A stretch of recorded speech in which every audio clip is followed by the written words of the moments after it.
My name is Joseph Dingman. I'm from Pueblo, Colorado, and I'm one of CSO's Opportunity Scholars. I'm here in my first year at Occidental College, and I'm enjoying every single minute of it. I'd recommend that you too look for colleges that meet what you think the collegiate experience should be about.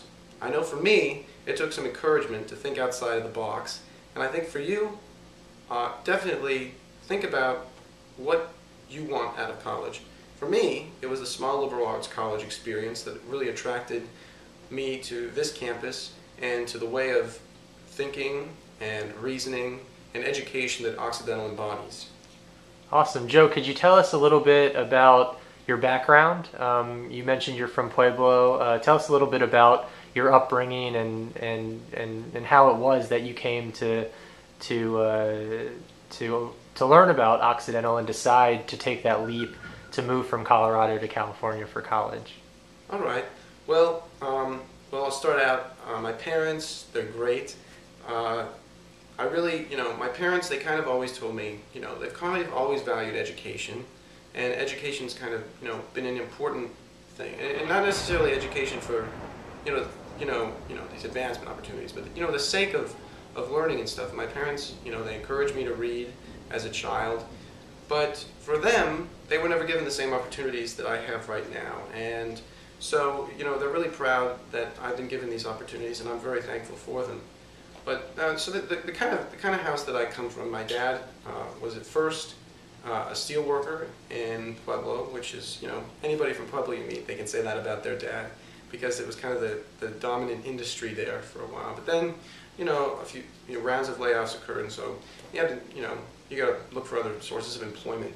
But it's, and this has been in the last, couple decades, the towns had to change, and Pueblo has never really had a very forward-looking approach to education, and so the education there, kind of meets the needs. There's always been the students who were primed to leave, but unfortunately, what happens is a lot of the students leave and they don't come back. And I think what's going to be really important for my community is for people to leave and use the knowledge and expertise that they've gained abroad and away, and bringing it back to the town and really making it a great place. And it already is a great place. We're filled with great people. It's certainly, we need a workforce that is ready for the demands of this new century, and so that's what's important.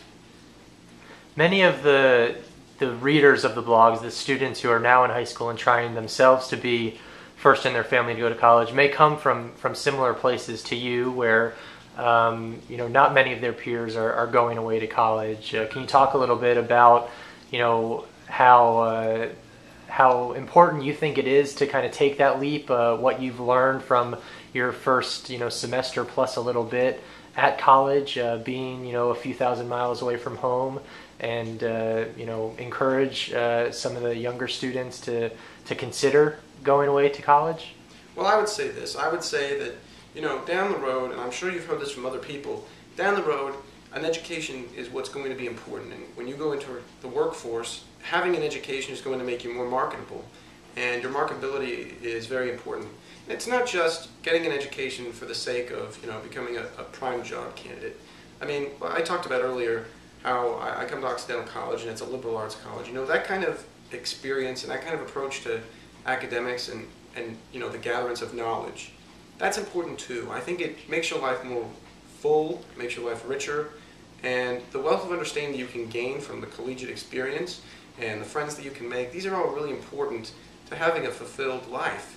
And so I think I would encourage anyone to definitely consider college.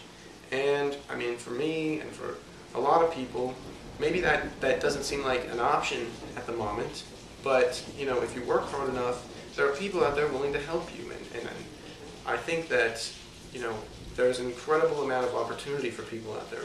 Maybe not as much as we'd all like, but there's certainly, as my story and the story of the other scholars can testify, the Opportunity Scholars, there are people out there who genuinely want to make a difference, and there are people there who genuinely want to make an impact on people's lives, and I think that's important. So definitely don't count it out.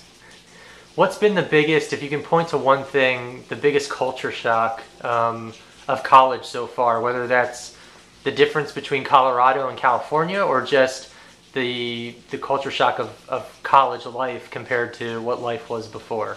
Well, I'll be honest. I'll tell you like this. So Colorado to California, people are in general they're the same everywhere with a few minor exceptions. I mean, certainly people in Los Angeles where it's sunny are really happy all the time, and I think everybody notices that when they come here. I mean, so people are happy, but what I think has been really important to me and what I've noticed is in high school I was able to do a lot of activities and go to school 6, 7, 8 hours a day, and you feel like, geez, I'm in school. But then college comes around and, you have class for, a much shorter period of time. You have more homework, of course, especially, lots of reading. You have to be very diligent. But I feel like since college started, I mean, I've never been a poor time manager. Of course, like, everybody can work on it, but I mean, where does all the time go? So it seems like since I've gotten here, it hasn't been more than a month. So, I mean, that's what I think is really important. It goes fast. So I'm loving every single minute of it, but definitely, it's an experience. It's a fantastic roller coaster, and if you eat before it, you're not going to get sick. So it's great. Any last words, or want to just kind of sign off and give any last words of encouragement to the readers of the blog in their pursuits of college? Well, I'd just say this. I'd say that when you're applying for schools and for scholarships, write what you really feel, and I think that, there's going to be somebody reading it and they're going to understand, they're going to see that, and they're going to say, wow. Because I think every person has something that they can really contribute. And I think that every person has something that's really interesting about them, something that they're passionate about. And you need to let that show, because that's what you are. And, you're going to find that there are a lot of other people out there who will embrace your passion, whatever it is. For me, it's politics. For other people, it's certainly other pursuits. And these things are important, especially to the people who are passionate about them. And so make sure that you're clear about what you're passionate about and why you're passionate about it. So that's what I would say. But otherwise, good luck.